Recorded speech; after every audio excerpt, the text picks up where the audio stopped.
Welcome to Don't Everybody Leave. Say howdy to Mac King. Howdy, I am Mac King, and welcome to Don't Everybody Leave. I'm here with a bunch of my buddies, and you want to bring them up? We got a great show for you. Our guest today is Derek Keith, but we also have the regulars, Jason England, Jacob Jack, Nick DeFott, Michael Goodell, Vinny Grasso. Let's see, as we do every show, we're going to start out with, hey, who died in the last few days?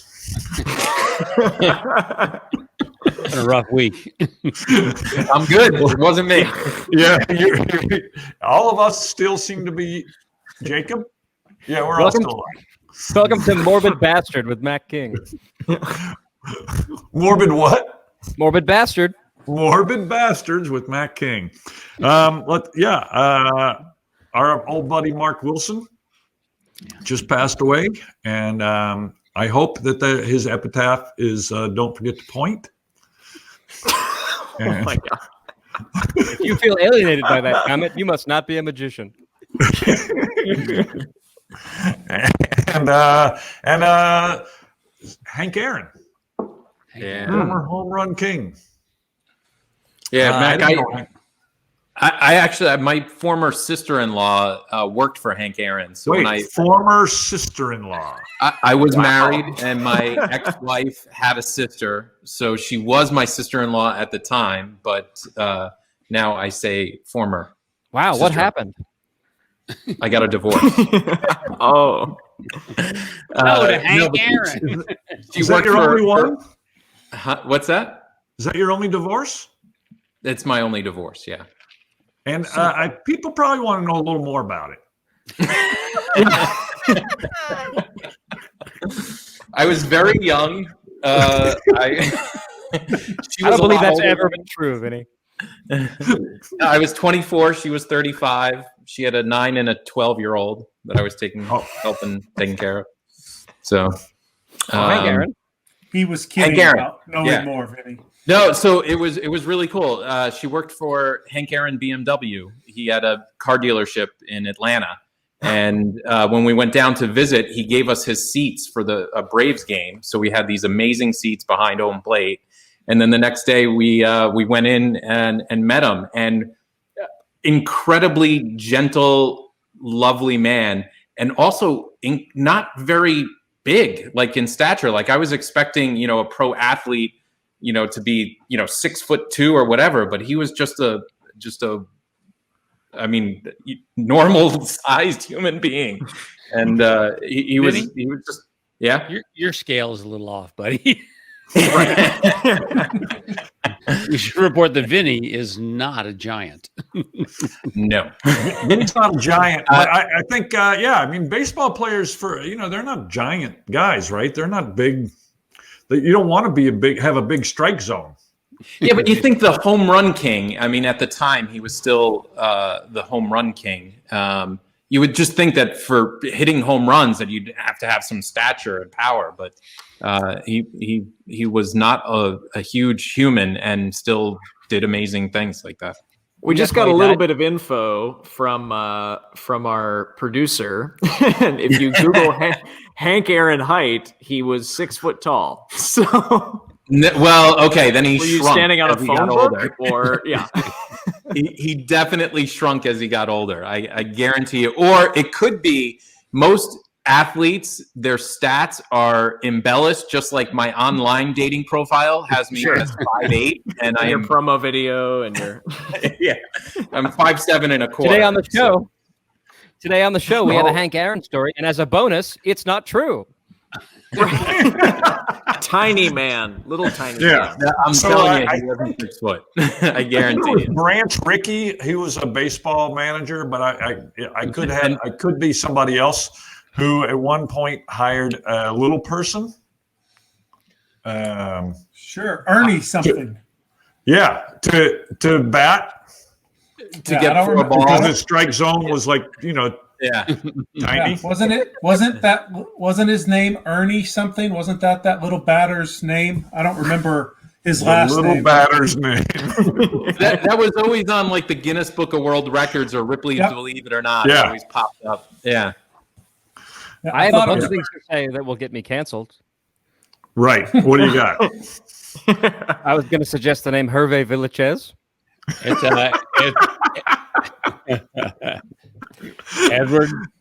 Edward Carl Gadel, smallest player to appear in a Major League Baseball game, gained recognition in the second game of a St. Louis Browns doubleheader on August 19th, 1951. Weighing 60 pounds and standing just 3 feet 7 inches, he became When the he was shortest born. player. Yeah. He What made was a his name? single- Edward Carl Gadel. I don't know why I thought Ernie, but Edward. Okay, Eddie Yeah. something. Because you thought he lived with Bert. I did. He made a single plate appearance and was walked with 4 consecutive balls before being replaced by a pinch runner at first base. You know Did you he's know going his- to first base. So Yeah. I would have just plugged him at about 95 miles an hour. Right. That's right. That's a good idea. Saved myself 3 pitches. When they say His- pinch runner, it's what you want to do to his cheeks. It's his uniform number was 1/8. That's not a joke, right? No, That it was is not a joke. That's really That's true. true. I remember seeing a picture wow. of it. Yeah.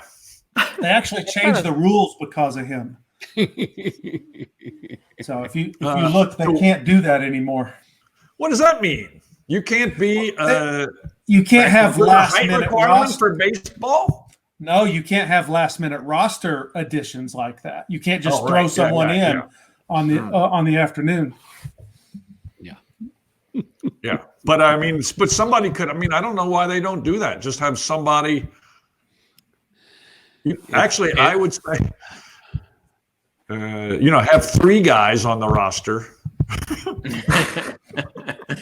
so you get 3 If consecutive. someone walks. gets on base, then put these 3 guys in to walk them Yeah, around. and walk a guy around. Yeah, I don't know much about baseball, but the actor that I was bet. little- All right, back to you. you don't know much about baseball, but what? I But was he gonna knows the listen- Temptations once sang the national anthem before a baseball. Yeah. Finney, twice. Okay. I can tell you the years and which Temptations were in the lineup. All right, Mac, what do you got for us? I got nothing for you. Does anybody have anything for us? Mac, heard I got Michael something that in you the mail I wanted to share with you. Oh, you did? I got this. Oh, Hall of Fame. Yeah, and Give the date. if you Oh, April my. 13th, let me see if I can show the next page. I was going to go to this. It was last year that you were going to be inducted along with yeah, Carrot supposed to Top. be, I think, February of last year or something. I can't remember. Yeah. So it's on. Are you going?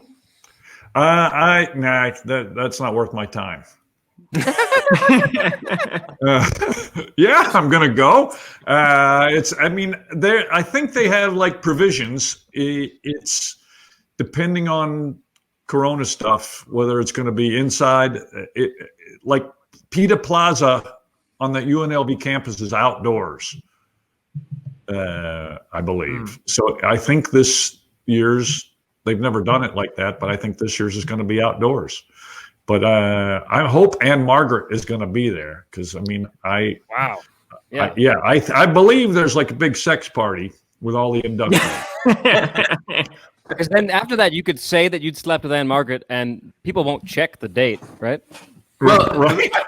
if there's a meal, I'm sure she'll sleep through the meal, and you could just take a little nap during the meal as well and say that you slept with her. Oh, Yeah, you guys slept together. Now, I do want to say I for the don't see viewer a at home. time on there. Is it all day? it's a whole damn day. If it's Ann brunch. Margaret, it has to be. Yeah. For the viewer at home that's frustrated that they can't see Vinny's address, if you private message me on Instagram at Jacob Jacks, I'll just tell you. But Yeah, that's I pretty went amazing, to, right? Yeah, I went when Johnny got inducted. I went to that. I just moved out here, so it was like one of the first things that I did when I moved to Vegas, and now they send me every year when something happens. So I think before Jacob and I were gonna just go and surprise you that we were there. But That would have been sweet. Now you don't have to do that. You just said- Yeah. If Mac had that's seen us funny. in the audience, he would have gone like this. Oh, Yeah. Yes. Hey, guys. Surprise is not the right word. Yeah. Oh, those people who might have come to this came to this. yeah. So I've only been to one of those, and that was when Lance Burton was inducted, and I gave his little induction speech or whatever, and he was scheduled to do mine last April for me. But now he's no longer a Las Vegas resident, so I don't know what's going to happen with that. You're right. I don't think anyone else will do it. Well, Penn and Teller did it for Johnny. Yeah. No, I'm sure they would do it if I asked them, or maybe the 5 of you guys should get up and do it as one. We could get I Penn think to maybe write one it. word at a time. Yeah. Or Pass it around. Yeah, that's right. You want to do it the way I did the Gettysburg Address in elementary school up in front of my parents? I'd like to hear that right now. 4. Okay, nobody else is with me on the premise. We're moving Or on. I don't. And Yeah. okay. Of course, Vinny only does the article. Well, that's pretty cool. I didn't know invitations had gone out. I had gotten a letter saying, "Hey, we picked a date. Make sure you're cool with this." So, but I didn't know invitations had gone out. I did not receive an invitation, and I think it's because I moved so that I wouldn't receive an invitation. Yeah. Or, we all of the inductees can send them 12 people that we can request to please not be invited. Yeah. So we got 5 here. 7 if you Yeah. count our tech folks. Yeah. Yeah. There's not going to be goldfish on every table, are there? Oh, Lord. Oh my Oh, god. you know what? Shoot. I meant to put one of those little bowls that Vinny made up on the bookshelves behind me, and I forgot to do that today. For the listener at home. Speaking of Michael, that do you event, have something? What's that? I'm sorry. What were you saying, Vinny? I was like, speaking of that event, I mean, Jason is referencing your roast. Today's guest slayed it on your roast. Yeah, he did slay it on the roast. Should we bring him in? Is that what you're suggesting? Should bring him in, Yeah, and make him totally. repeat everything he said at the roast publicly. So every so often I do shows outside of Las Vegas, and when I do, people fill in for me. And other than the present company excluded, he's everybody's favorite fill-in performer.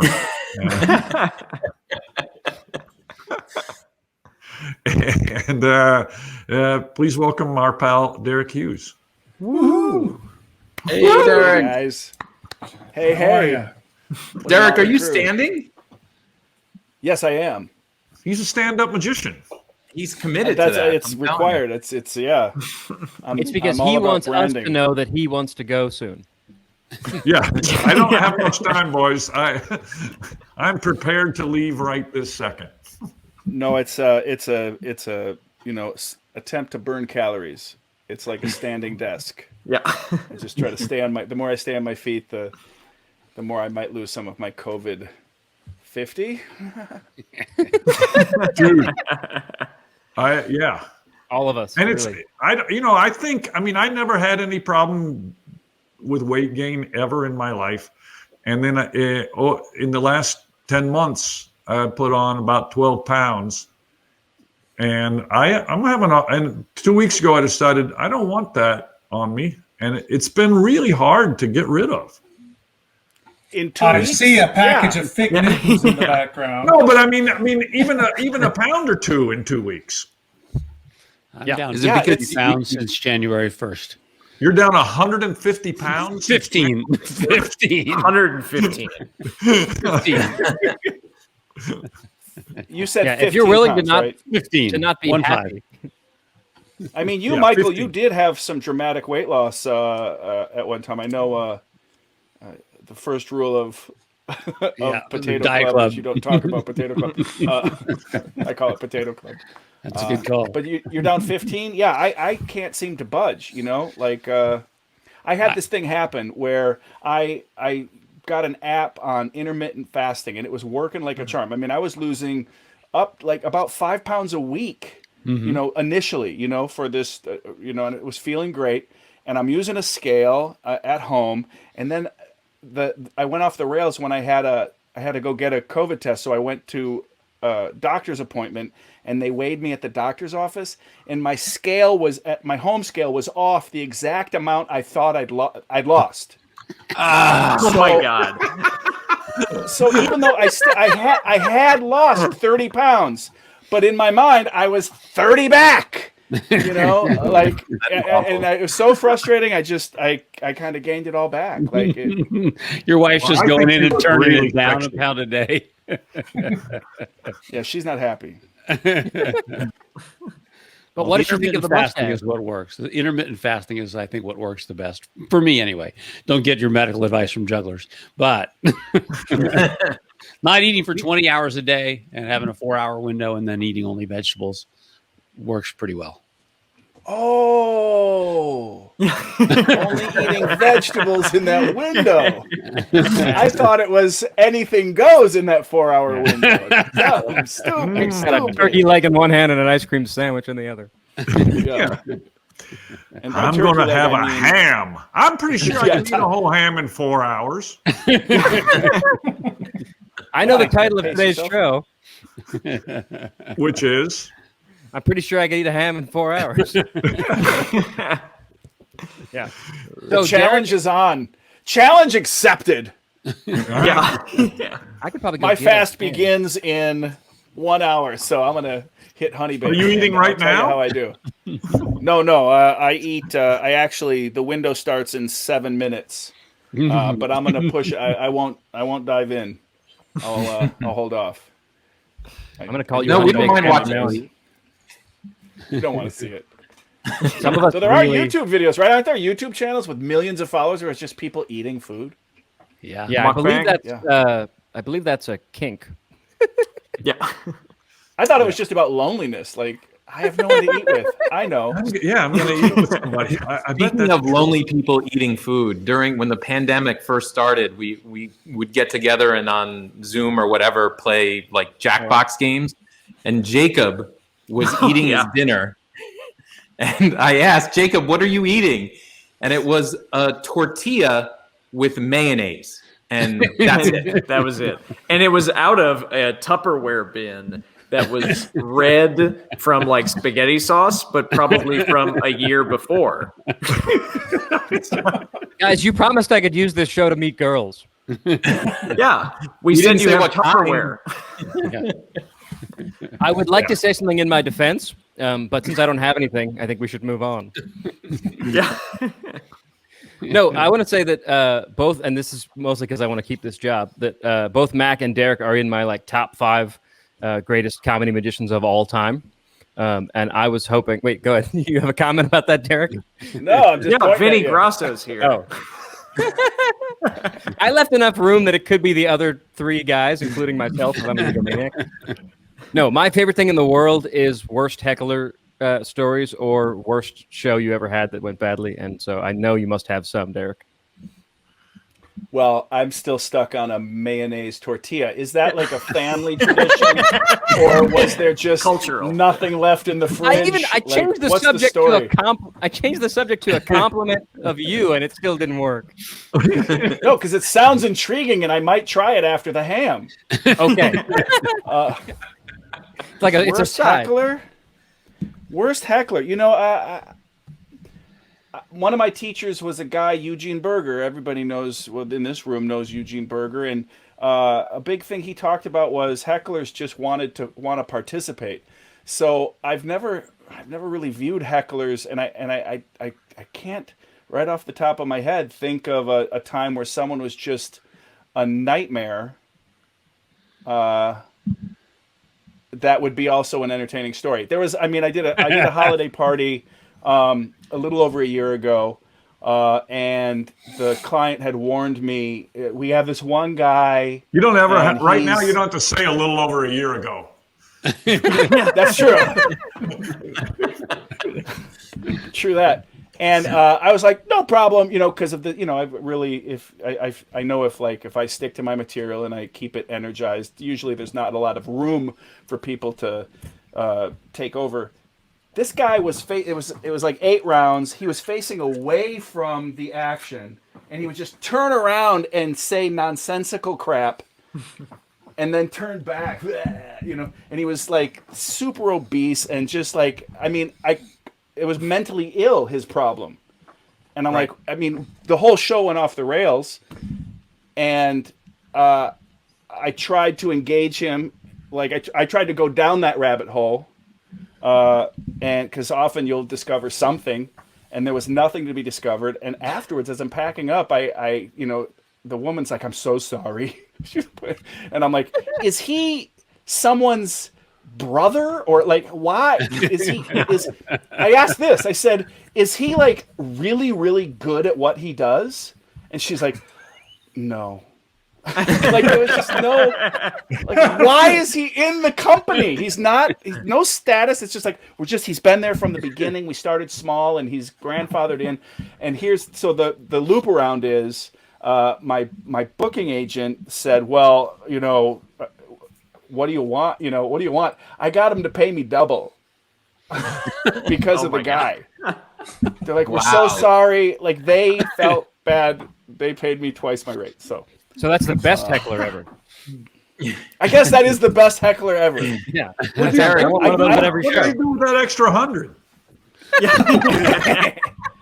I bought my booker dinner. Eric, you did a show in Philadelphia at this one place that Mac did it the following year, and it was probably Mac's worst experience performing ever.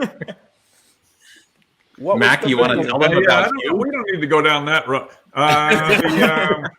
It was you. Yeah, Mike Miller.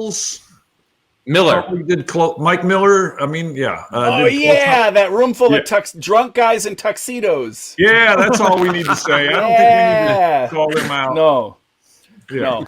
I'll tell you a story. Except for a room full of tuxedos and one guy in a kilt. But that's all. Was he your problem? Yeah. That's your worst show ever, Mac? And didn't you work some college somewhere where a kid had died 5 minutes before? Yeah, that was my worst one ever, actually. But I've had many that would qualify for, I believe, for other people's worst. I don't know whether I've told a lot of stories, and you have too, Derek. But my heckler story that I don't hardly ever tell, that I was doing a club, but the club had been bought out by some company, and so everybody knew everybody, and there was some woman who just wouldn't shut up, just would not shut up, just would not shut up, just would not shut up.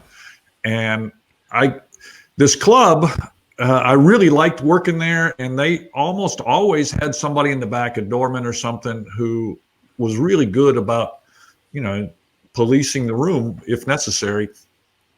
But nobody went to this lady, and I couldn't figure it out. I looking around, and nobody was in the room. Usually they stood by the back door, and I didn't see anybody back there. And I finally just said, I sat down in the chair that I have on stage, and I said, the show doesn't go on until you go out. Oh, wow. And just sat there quietly. That's rough. Yeah, it's pretty rough. And and that's a giant risk, right? Because it's like, what if she doesn't leave?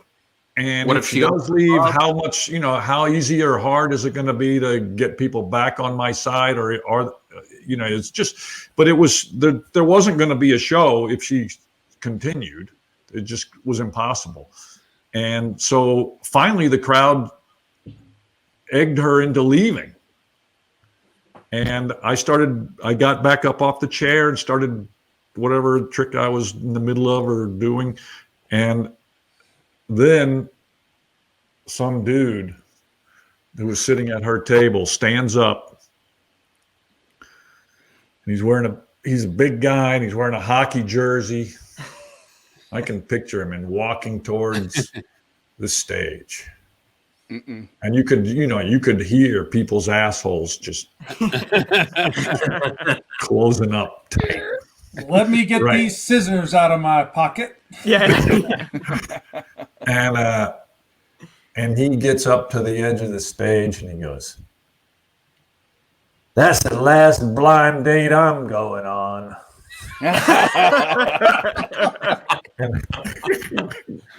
Then he went and sat back down.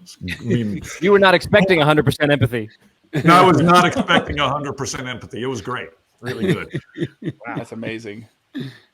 Doing so many street shows, every terrible thing that can possibly happen has happened. I had police chasing a suspect, and they caught up to him at my show and tackled him into the audience like bowling pins.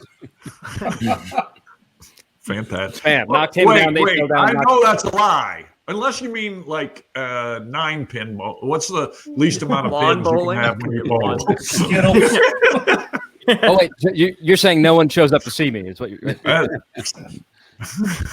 That's accurate. Okay. Well, no matter how many people were there, that would be the moment to load the cups and balls. yeah. You wait for it. At the time, you may be surprised to know that at the time I didn't think of that. At the time, my decision was to end the show there and leave. What a fool. I know. Much worse story. Yeah. Should we play a game? Okay. Today, if everybody has their pens and markers, it's time for Prictionary. I've got everybody's name on a slip of paper that I've torn out very professionally. We should make it clear that no one. I knew that you wanted to play this game, but that's all anybody knows. No one else even knew that. Perfect. We were asked to Draw. bring pens and paper. That's what we know. And that's the fun of it. So I think what'll happen is we'll pick a name. That person will be the drawer. Everybody else will have to guess on what the drawing is of. The drawer will have 60 seconds, and the guessing can start when the timer starts. And I will text whoever the drawer is the prompt. So the first category that we had was magicians. First category is magicians, and the first drawer will be actually Mac knows the first one, so we need to was that me? Yeah, you do know the first one. Why The don't first you let person, him draw? Why don't you let Mac well, draw? because he knows what it would be already. Okay. Oh, I guess he could draw. No, yeah, sure. Mac will draw the first one. I will text you the prompt just to make sure that you know it. All right. I'm looking at my.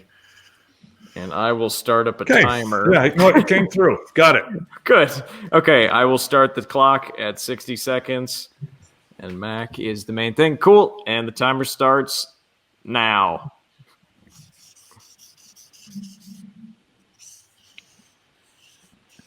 Category is magician. Murray. There we go.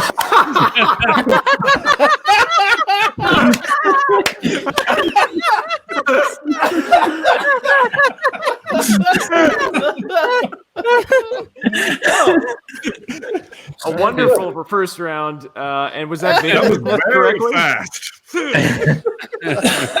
Who guessed that correctly? Was that Vinny? Yeah. Okay, Vinny, your prize is that you have to wear that fucking bucket hat that I know is sitting next to you.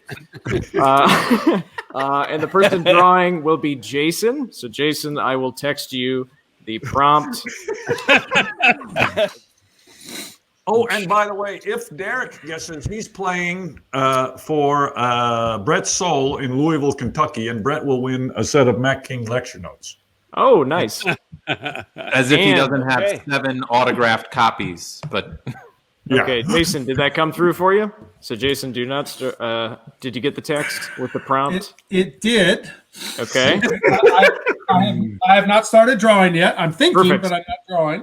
Okay. And we will start the timer at 1 minute, and the time starts now. Do I have to show you the drawing? Yeah, as you're we're drawing, as yeah. it's going. Oh, Yep. oh, God. Okay. Timer has okay. started.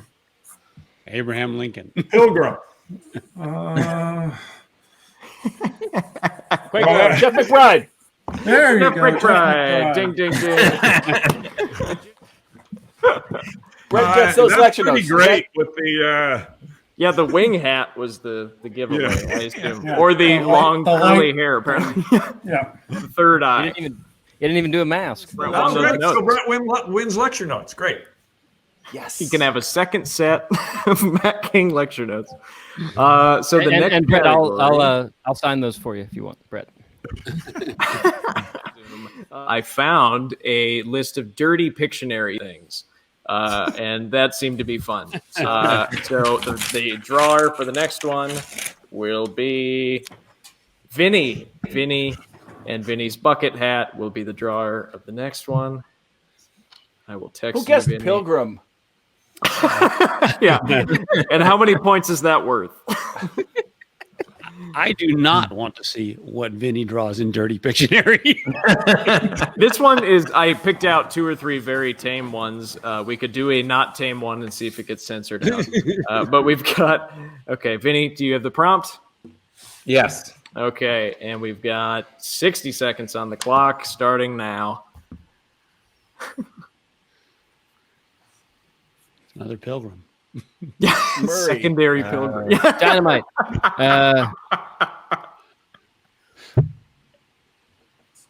Penis penis pump. pump.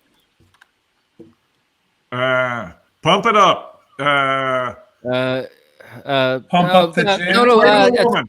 enema. If you yell it twice, is it more? No. The fluffer. The fluffer. Fluffer. No, Matt got it. He said, Matt got blown. Fuck doll. Yep, we will count fuck doll. Fuck doll will count. I was going to say anal dynamite, but that was good. Okay. What was it? What was the actual thing? If you say you're blow up counting doll. line? Blow up doll. Blow up doll. So Oh, we that will I count- should have said blow up doll because that's a little less nasty. right. Yeah, fuck doll's your nickname for me. Yeah. Who saw a man with a very large? That's penis what I hanging saw down? too. Instead of Yeah. Originally, I thought that yeah. other leg was a penis. No, I What should does have. that say about us, Mac? What does that say about us? Also, every one of the dolls has the same face. It would not have been hard to draw a face. on Oh, that. right. Right. Yeah, I was thinking it was just going to be Yeah. open mouth. All you got to do is a surprised emoji. Yep, perfect. There it is. Yep. And Here's then a I should question. have done triangle boobs, right? Yep. Yes. And if you draw a ghost blow up doll, it just looks the same. You know, for a while, Penn and I were working on a juggling trip where we were passing 6 blow-up dolls. 6. Wow. Wow, that's I pretty could see great. 3, but 6 is impressive. How do you How catch them? many could you do? I mean, how many throws could you do? Well, that was the problem. We weren't as committed as we perhaps should have been. After a couple of hours, we decided this is really harder than we thought. So what happened to the 6 blow-up dolls? I wish I knew. Uh-huh. Amazing. Well, Half of the hosts are single, and it's a pandemic. a suitcase full of them right here. What is that? Well, Your oxygen? it's cleverly disguised Yeah. in my Thomas and Friends suitcase. What? That's the most Are you- uncomfortable I've ever been. Are you in Joe's room? Yes. It's closest to the Wi-Fi. Really? Main Central. Yeah. Hanging out in your son's room talking about blow up dolls. I will confess that the worst part of it is that it actually is Thomas and Friends in the suitcase. Yeah, it is not embarrassing. More embarrassing than blow up dolls. It is Thomas and Friends. I have a show and tell thing that I Oh, was you do? Yeah, let's I go What do into you that. got? I do. Last week we watched the one that Nick brought, which was a great variety artist, and it made me think. You know what? There are some great variety artists that most people don't know. And there was a fellow, I guess in the 1930s, started out in the 30s, named Willie Hall. I don't know if you guys have seen this before. Oh yeah. But if we can run the Have tape. you, of wait Willie- before you do it. Have you seen this, Derek? Mm-mm. I mean, I don't know whether I've seen this particular video clip. There's a few video clips. There's a couple of them, and we'll talk about Yeah. that after we watch this. This is the earliest Willie one that Hall. I've found. Willie Hall, the king of jazz.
That was So much.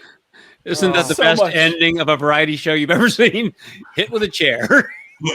We're all. So How good. come none of us thought of that? Already Well, been done. I see his agents, input all over the place. Like he has this incredible skill. He can play music from any angle. It's not enough. You need big shoes to lean. Okay. Still, there's what else? What else? Hit him with a chair. That's it, Willie. That's it. There's a bunch of stuff about this that's really funny. First off is I have worn those exact shoes. Really? Oh wow.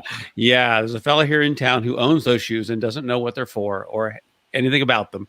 And I was playing through his props one day and found them and walked around in them, and they were great.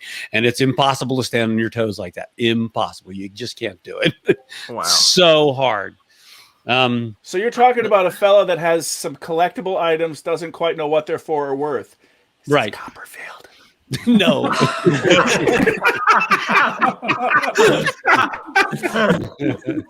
But I expect a call from him now as soon as he finds out someone knows where these shoes are. No doubt. There's also a fascinating video, and I didn't have time to track it down, of Willie Hall a number of years, maybe 20 years later. Yeah, that's the one I've seen. On the Spike Jones TV show. Yeah, that's the one I've seen. And Before you Wow. go ahead. You can go ahead. there was something in the title card that was confusing to me. Yeah. His moniker. One of the and Whiteman boys. Yeah. I do not know What's that? anything about that. I don't know anything Okay. about that.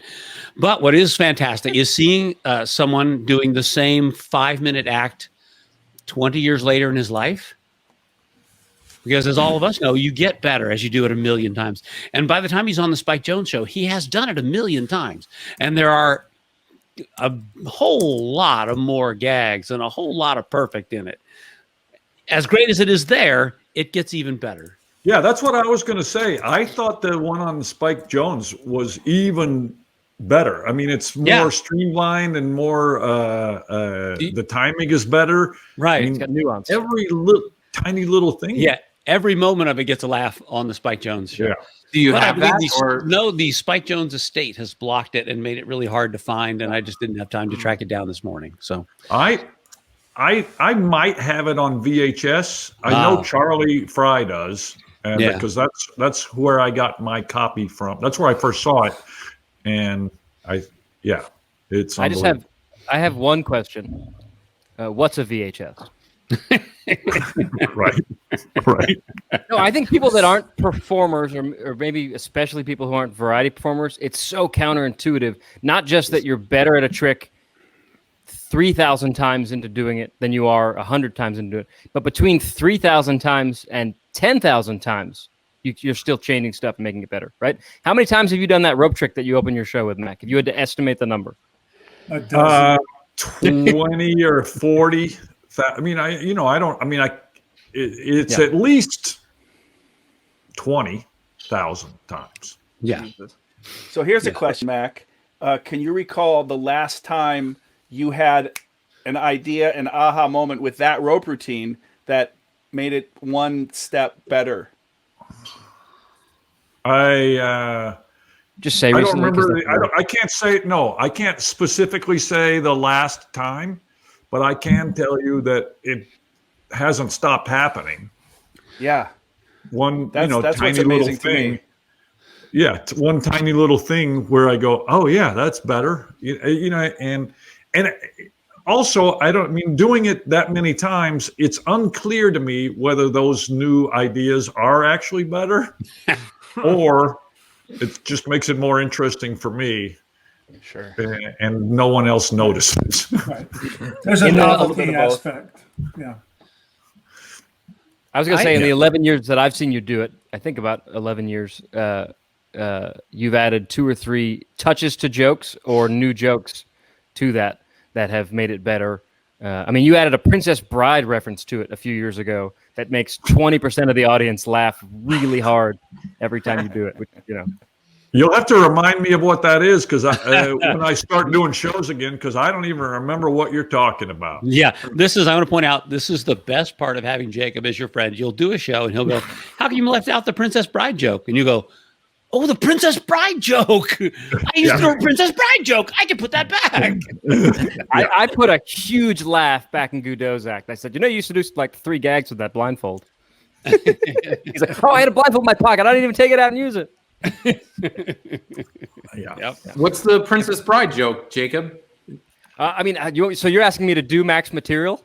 No, just tell us what the joke was. We know his. Because I was going to say this is a day that I've been waiting for a long time. It doesn't play out of context. It's a joke that's thrown away as an aside, but he says that he's able to bite through the rope with his teeth because they're sharp like a small rodent, and then he thinks and goes, actually, a rodent of unusual size, which is a Princess Bride reference. And again, here it's going to bomb, but in the context of that, there are Princess Bride no, it bombs fans every time I say it too. I'm telling you, Princess Bride fans are militant, and they are sprinkled throughout the crowd and delighted by that. Yeah. So, and the other thing I'm is, not just here to. I did a show. I did a joke in a show one time. One time I did this joke, and it was a joke about the 500 hats of Bartholomew Cubbins. Right. Yeah, the kids' book. Very, very small, obscure little book. I did a joke about it. No one laughed. 10 years later, a woman came up to me and said, I was at a show and you did a joke about Bartholomew Cubbins, and it was the funniest thing I had ever seen. I was like, oh my God. Are you talking about, lady? Nobody laughed. Nobody. Well, this is a lesson, though. This is a testament, Godot, that you gotta leave a joke in for at least 10 or 20, let it die 20 times before you don't trust your initial impulse to put it in. Right. Yeah. Because you thought it was funny, and clearly it was.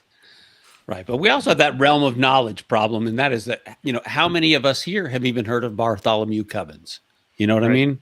It's, See, it's not a big, it's not the majority. I think it's hard. I think about this too, like that idea of, we entertain audiences and we use pop culture references, and pop culture is now getting so fragmented. I mean, it used to be there was 3 major networks and you could reference a TV show everyone knew. Yeah. But now it's, you used to be able to do it. You could say a reference to what Johnny Carson said last night and everyone had seen it, because everyone watches Johnny Carson every night.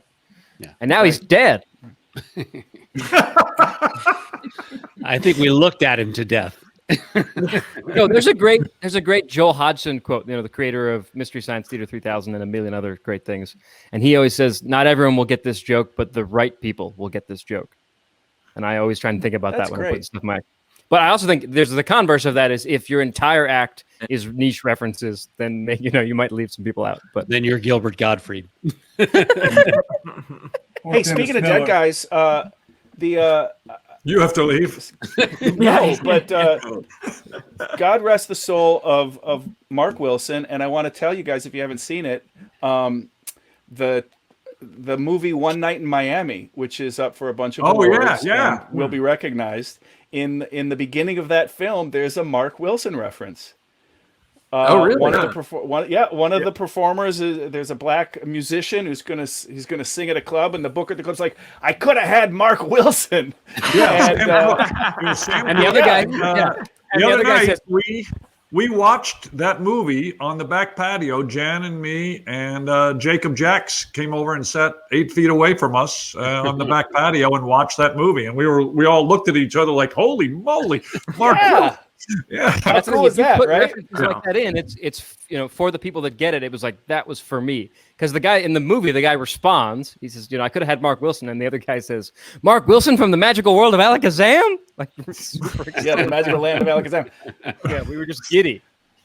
Wow. Yeah. So then his legend lives on. Yeah. Here's Cheers. to Mark Wilson. Yeah, Mark Wilson. I have a thing I want to talk about. Or really, I just want to grill Derek Hughes about it, which is this book. Which is called. Oh, speaking of kids' books, speaking of Bartholomew Cubbon. This is a book Derek wrote called Humpty Dumpty Lived Near a Wall, and it's fantastic.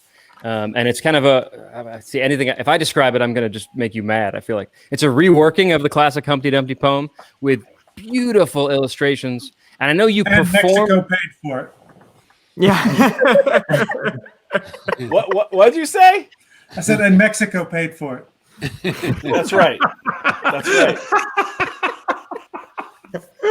Well, So it's I kind of self-published. reworking.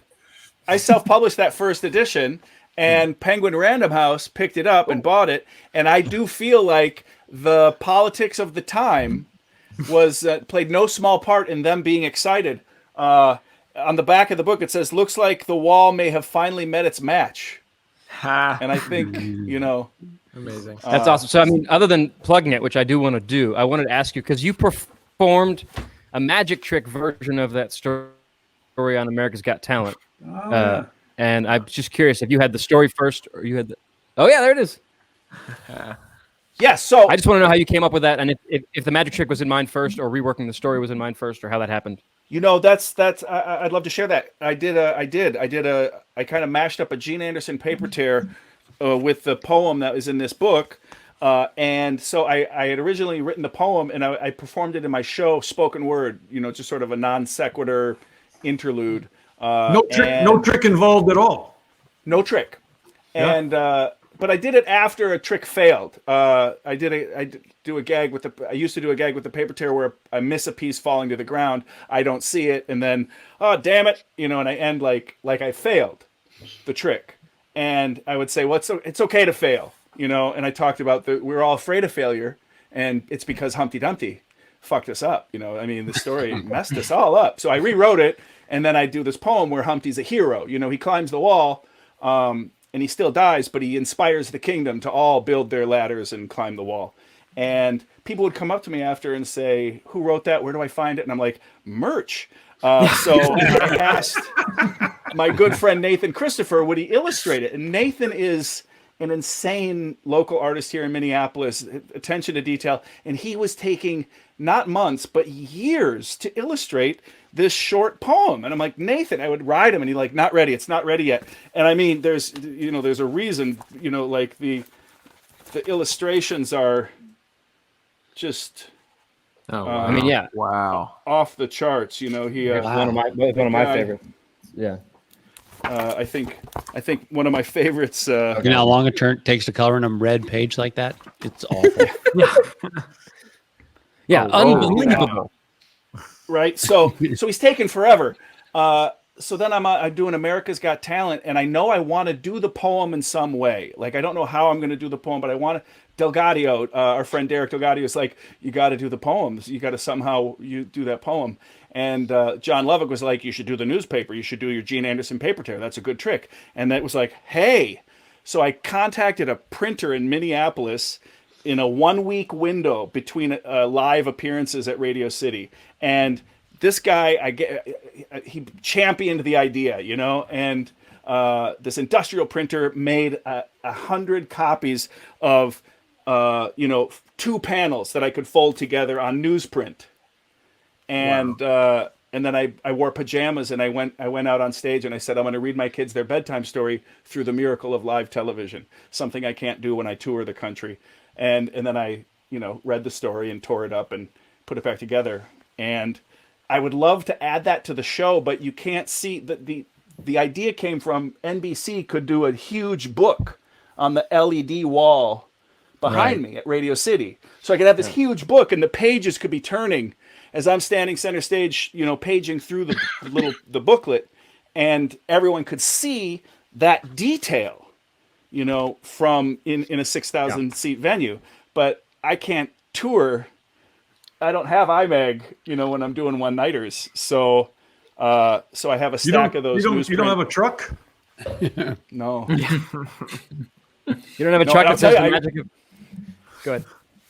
Well, I was going to say I was rehearsing that in a hotel in New York. A ton, just burning the prints. But I said industrial printer, and I think I killed. I mean, I can't express the headache. Locked in a hotel room with printing fumes. I mean, it transcendent. Derek, can you do that on in an online show now? Your online show? Could you do it? I could, yeah. I mean, I could. Thanks. Why are you giving him homework?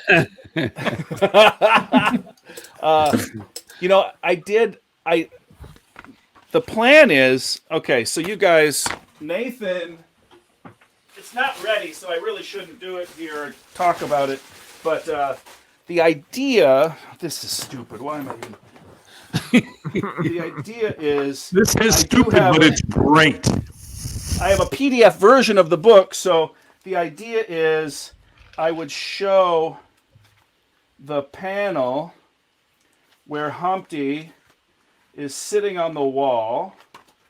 This beautiful, this is compelling television. So show Humpty sitting on the wall, and then...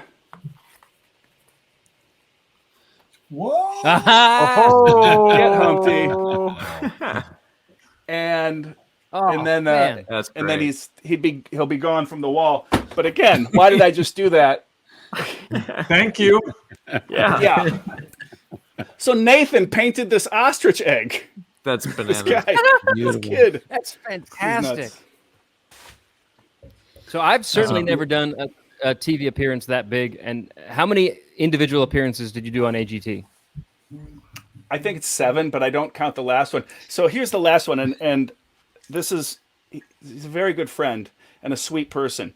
But one of the perks of making it all the way to the end is then in the final performance, in the reveal show, everyone who's made it all the way to the end, all the finalists get teamed up with a celebrity, and you get network quality footage of you performing with a celebrity. Which would, how great for promotion. And my celebrity was the previous year's winner, Matt Franco. And I love Matt Franco, but I'm not gonna add to my promo reel the guy that won, on stage with. So I say I had 6 performances. I was just going to ask how terrifying was the initial one, and did they get easier, or did they stay terrifying, or do you not get nervous about stuff like that? Well, that's where 10,000 hours comes in really handy, because I wasn't doing anything brand new for the first rounds. I built up the courage to say, hey, maybe I should do something totally new with the newspaper tear and a poem and wear my pajamas. And that was later in the run. Early on I was doing I opened with my closer, and I kind of worked my way backwards through my working set. And for the finals, I performed my opener. So it really felt like a show, and every show is important. So it just seems like a weird environment, because they're potentially people who are mic'd and will be adversarial to you. But I mean, you did well. But that would make me nervous. I took that into consideration, and I kind of developed a stump speech, because I don't want to get sarcastic or jokey with the producer who's interviewing me, and then have them take that completely out of context. Right. I'm a total Nazi about practice. Oh, great. Now they can edit that. Yes, they can. It has nothing to do with practice. It's like we're going to edit it in this show. Just like Right. Yeah. Wait till you see how it looks here. Yeah. I think that's our title, Jacob. All right, fine. I've been usurped. I only have one other question for Derek, and then other people can bother him. If you had a clown name, what would it be? Well, I would steal the clown name. So there's a college agent, Mike Hyman. He's great. And we were at You would want to be called Hyman the clown? No, listen, hold on. He tells me. So Mike, we're talking, and I say I get my insurance, my liability insurance through the World Clown Association. So I'm a card-carrying member. Thank God for the World Clown Association. But he says, my dad's a clown. And I'm like, really? And he's like, yeah. And he pulls out a picture, and he shows me his dad. And his dad's full clown gear. He's got a big name badge that says Floppy. And I'm like, your dad is Floppy Hyman, the clown?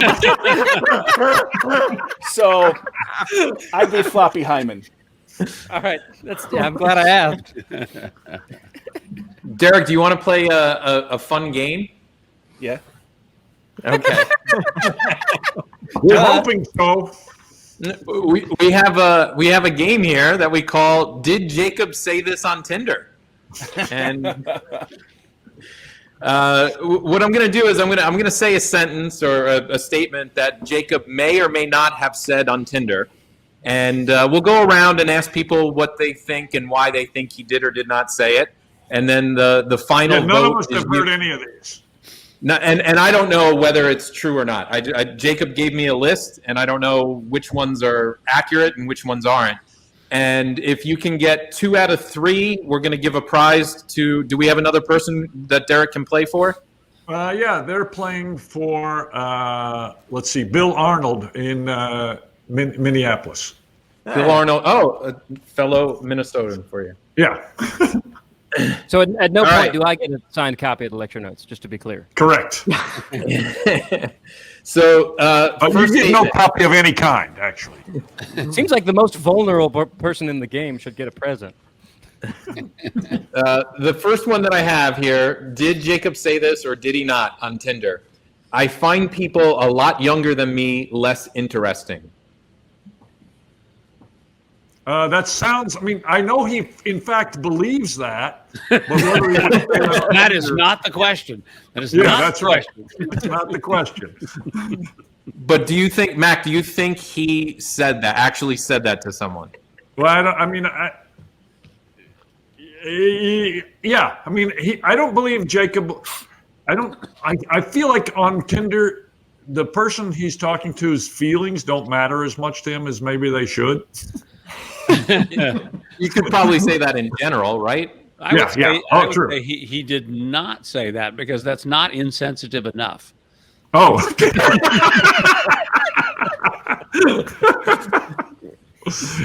What do you think, Derek? You get the final answer. I think he did, and I think the context is he was talking to someone in their late 40s, a woman that he was trying to impress, and let her know that I find people much younger than me not very interesting. But you aged hag, I find you. So it's not so much that I'm freaked out that Derek knew that I did say it. It's how did he get on my Tinder and remember all the rest of the stuff that I also said to her? Derek is our winner. That is correct for that one. Ding, ding, ding, ding. All right. Question number or statement number 2. So you love comedy, but also messed up stories about childbearing slavery. Wait, what? Say that again. You love comedy, but you So also you love comedy, but also messed up stories about childbearing slavery. childbearing slavery. Slavery, yeah. Jason I mean, just that looks disgusted. That sentence doesn't even make sense to me. Not the way Vinny That's read why it. I think. That's why I think yes, he did say it because it doesn't make sense. And I think he was trying to be funny. Derek, you're not in my top 5 comedy magicians anymore. Is that another true statement, Jacob? That one is true, and I know the context. Wow, he's 2 for 2. Wow. Wow, You've already you just won won, the prize. Derek. We don't even need to do the You've third already one. won, but for the bonus round, they if he gets 3 for 3, Bill Arnold does not have to receive the. Do you want the context of the previous one, or is that not Yes. interesting? Yes. I want you to say it in the right Tone and situation, cadence. because that sentence didn't even make sense as a sentence to me. Yeah, what's the lead in? What's the conversation? Let me find it here so I can read it. He hasn't Oh my saved. God. Hey, raise your hand if you've ever been on Tinder. Yeah. Nick just knew that I would call him the fuck out if he didn't raise his hand. Right. Well, I knew Nick. Turns out none of the married guys. That's weird. Strange how And that what a works. shocker! I mean, it came after. It came after I was dating. You know, Yeah, it came after it would have been useful, right? I don't know. I don't know. Is it useful? Is it useful? No, I don't think it's. I don't know if it's useful. Jacob is mining it for comedy material. Right, for a podcast. It was rather Context. pedestrian.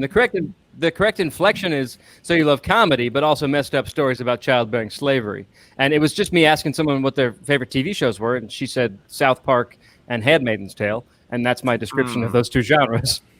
Oh, I see. shit. Yeah, okay. Yeah. The phrase childbearing slavery does Right. make sense in the context of Handmaid's South Park. Tale, but I'm like, I didn't in South Park. Yeah, yeah.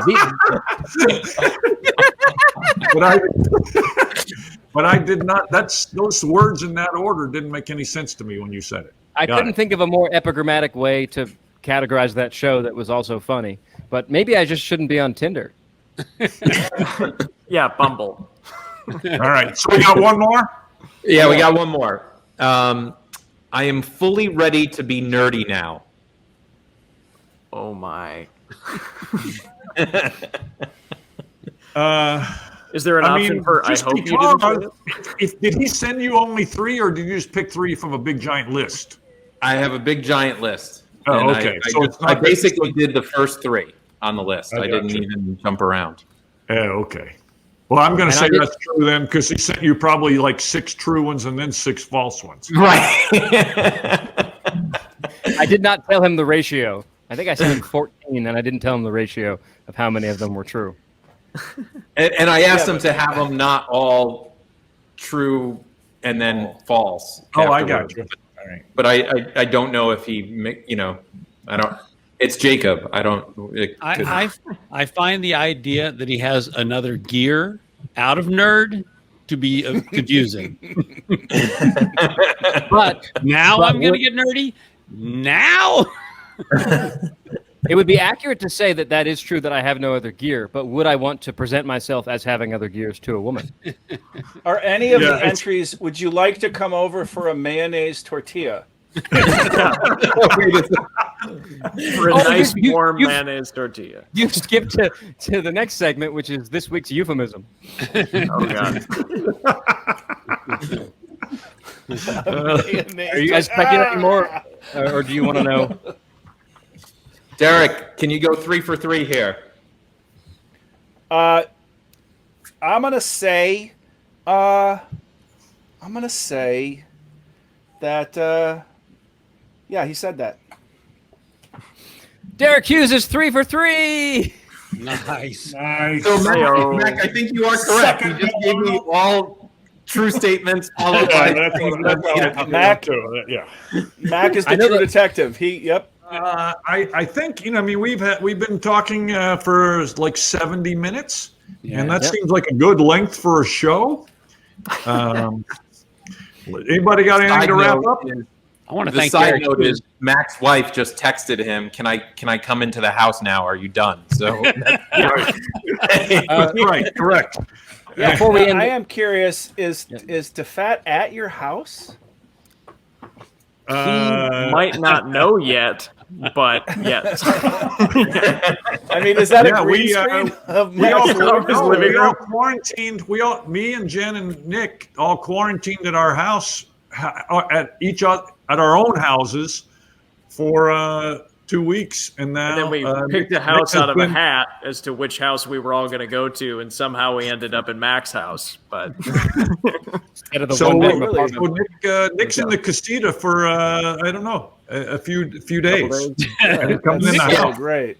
He's Just ask Randy and Christy how long. Yeah. Yeah, you know, let's see. Nick's doing this this COVID thing right, I think. Yeah, nobody knows that I actually don't have an apartment. Nick is what's known as Yeah. a quarantine slut.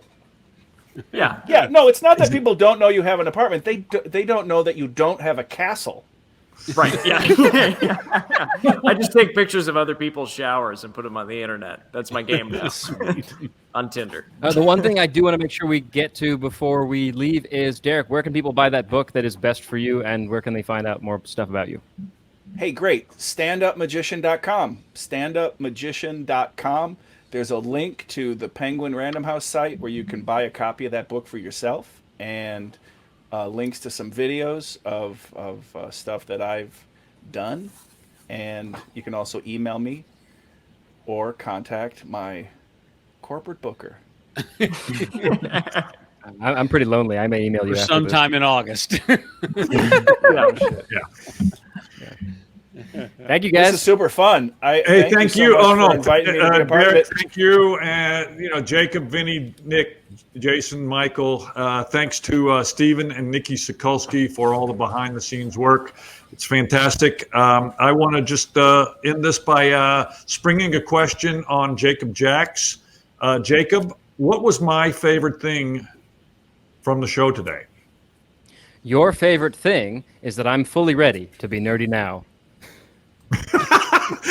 That's right. All right. So we're going to close with, as we always do, a quote from my good friend George Clinton. You don't drink what I drink. You don't smoke what I smoke. You don't think like I think. You don't joke like I joke.